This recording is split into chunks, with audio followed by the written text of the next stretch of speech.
だったらそこの歪んだサーバントと一緒に殺しちゃっても構わないわよね。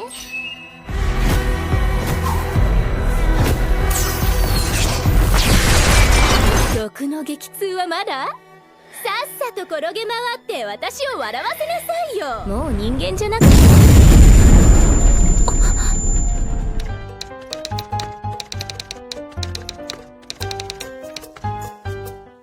필리아는 페이트 스트레인지 페이크에 등장하는 캐릭터로 외형이 백발의 저간의 미녀인데, 사실 페이트 하면 이러한 특징을 가진 자들은 아인츠베른 가문의 호문클루스가 생각나는지라 필리아 역시 페스페의 성배전쟁에서 소성배의 그릇이 될 예정이었으며, 주인공 일행인 세이버의 마스터에게도 영주를 부여한 장본인입니다. へえ、あなたなかなか面白い描き方をするのね。私の時代には珍しくもなかったけど、せめて楽しそうに自分を犠牲にしなさいよ。 성우는 마키노 유이님이시며, 맡으셨던 벽들은 NHK의 어서오세요의 나카하라 미사키, 엔젤비트의 유사, 아이돌마스터 신데렐라 걸즈의 사쿠마 마유, 프리파라의 쿠로스 아로마 등등이며, 작중에선 메소포타미아 신화 출신의 길가메시와 엘키드의 영혼이 제외하게 되었을 때, 진 버서커가 총매로 인해 소환이 되었을 때 기준 같은 신화 출신의 이슈타루 여신의 복제품이 강림한다는 저주가 예전부터 있었고, 마침 페스페에선 해당 조건이 완벽히 맞물려서 소성배의 뛰어난 그릇을 가진 필리아가 제일 가까이 있었고, 그녀에게 빙의되었는데, 이슈타루 자체가 다른 시리즈인 페이트 그랜드 오더에서 이미 등장한 적이 있으며, 만약 필리아가 아니었다면 설정상 성배와 인연이 있는 인간들 중 제일 성질이 비슷한 인간 여자인 토오사카 린에게 기존처럼 빙의가 되는 게 정배였다네요. 여담으로 필리아는 본인의 자아가 희박해서 기존의 이슈타루보다 더욱 오리지널에 비슷한 성격이 되었는데, 잔혹하면서 뻔뻔한 성향이 있으며, 사실 어느 쪽이든 뒷일을 생각하지도 않고 일단 저지르고 본다는 특징은 동일하긴 합니다.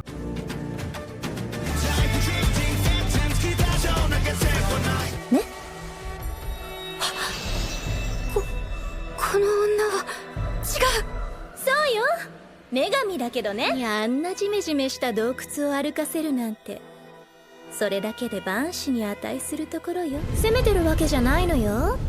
だってもしもハルリが簡単に人を殺せなんて言う子だったら、あなたが私たちより上り詰めたと思い込んでいるだけ。もっと遊びたかったけれど、これ以上は少し面倒なことになりそうね。 작가의 언급으로 페스페의 연재가 길어진 장본인으로 원래는 빠른 퇴장이 예정이었지만, 캐릭터 자체가 마음에 들어서 비중을 늘리다 보니 전체적인 분량 자체가 커졌다고 했으며, 기존 이슈타루의 공식 일러레가 페스페의 공식 일러레여서 초기 구성 단계부터 이미 등장이 예정되었다는 추측들이 많고, 애니판은 원작보다 캐릭터 디자인과 작화 그리고 몸짓 같은 게 기존의 린과 이슈타루의 특징을 적당히 묘사했다는 의견도 있습니다. 잔혹한 성격이긴 하지만 인간 자체를 신의 도움이 없이 스스로 성장하는 것 자체를 좋아하긴 해서 그렇게 악질 수준은 아니며, 작중에서 진 버서커의 마스터를 살려준 것도 마술사보단 평범한 인간에 가까웠기 때문입니다. 추가로 진 버서커가 필리아를 따르는 이유는 빙의된 이슈타르의 강함을 알기에 굴복되었다네요. もしもあの不敬な王と生意気な人形が再び出会うようなことがあれば安心しなさい。私こう見えても人間は好きなのよ。もう人間じゃなくて、この子があなたのマスターよ。早く契約してあげなさい。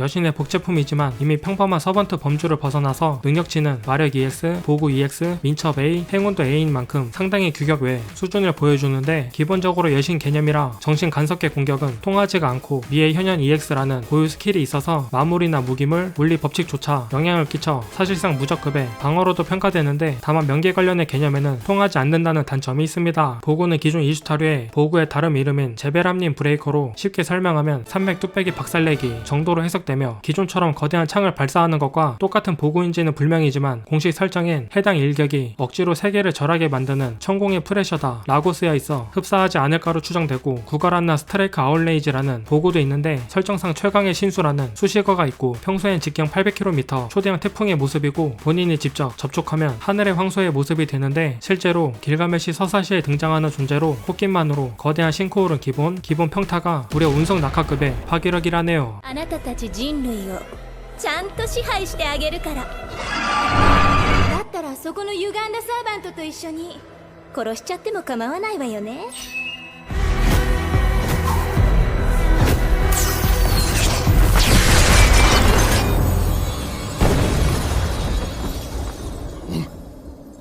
あら、いい子ね。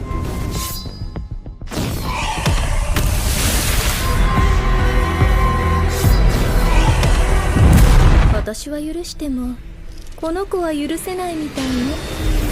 여신답게 엄청난 외모와 글래머한 몸매, 성우 역시 과거에 이미 애니업계에서 큰 영향을 끼쳤던 주연급 캐릭터들을 소화한 경험이 있었기에 이슈타르라는 캐릭터의 특징을 완벽히 묘사해냈다는 평가가 많아서 호평이 많고, 페이트 시리즈에서 항상 등장만 하면 압도적인 존재감을 보여줬던 천하의 길가메시에 보물고를 닫아버려 완전히 멘탈이 나가버리게 만들었다는 요소 때문에 힐리아가 등장한 에피소드들은 방영 당시 높은 해외 평점들과 전 세계에서도 큰 충격을 보여줬으며 他のうぞうむぞうと何も変わらん。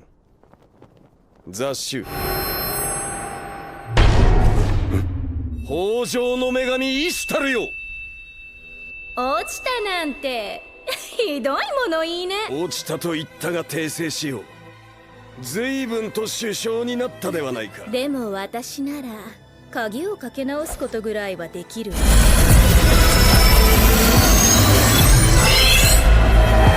첫 등장 시점부터 현재까지도 종합 전투력만 따지면 아직도 패스페의 세계관 최강자 후보에 들어가는 캐릭터이기도 한데, 보고들 자체가 개사기로 평가돼서 팬들의 사이에선 풀 전력 기준, 그녀를 이기기 위해선 길가메시와 엘키두가 힘을 합쳐야 겨우 비빈다는 의견들이 있는데, 한편으론 애초에 서번트랑 마스터도 아닌 난입자 포지션이라 그냥 강함 순위에서 제외를 시켜야 한다는 의견들도 있다네요. 여담으로 향후에 이쿨에서도 당연히 등장 예정이며 인간이라는 단어와 관련된 명대사들도 나올 예정이라 다시 재등장할 시점을 기대하는 사람들도 많다고 합니다. 聖杯戦争では神格を持つ存在は呼べないはず。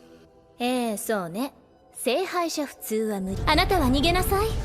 あいつらは下手に殺すと泥が飛び散るから慎重に始末しないとね。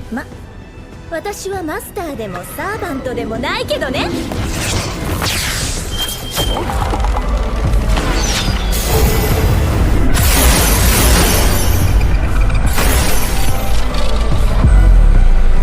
あなたを殺すための有意義なものが見つかったんだけど。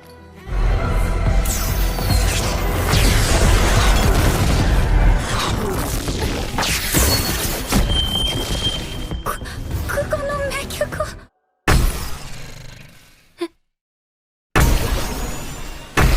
毒の激痛はまだ？さっさと転げ回って私を笑わせなさいよ。私が全身全霊をかけて人間たちを守ってあげるって。